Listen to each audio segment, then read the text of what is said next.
Momen Gubernur Jawa Barat, Ridwan Kamil pamit ke warga Jabar baru-baru ini menjadi sorotan publik. Ridwan Kamil pamit ke warga Jabar saat acara West Java Festival di Stadion Siliwangi. Ridwan Kamil mengucap kata-kata perpisahan itu pada hari terakhir acara festival tersebut. Saat itu, Ridwan Kamil sukses membuat warga Jabar terharu dan meneteskan air mata. Di momen itu, Ridwan Kamil mengucapkan terima kasih kepada seluruh warga Jabar atas kerjasamanya selama ia menjabat. Ia juga tampak menceritakan kesedihannya saat ditinggal putra sulungnya, Eril.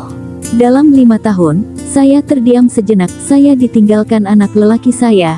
Itu adalah ujian terbesar yang pernah saya lalui, kata Ridwan Kamil dalam suatu unggahan di media sosial. Tapi berkat doa Jawa Barat, dengan tekad kuat walaupun COVID-19 melanda, walaupun Eril tidak ada, provinsi ini adalah provinsi terbaik di Indonesia, ungkapnya. Video tersebut juga menunjukkan Ridwan Kamil yang tak bisa berhenti berderai air mata. Suara Ridwan Kamil sebelum memulai berbicara bahkan sempat tercekat karena isak tangis.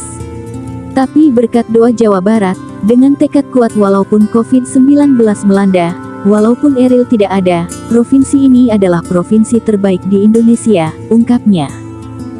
Ridwan Kamil juga berpesan untuk semua generasi penerus bangsa agar tetap mengingat semangat darinya.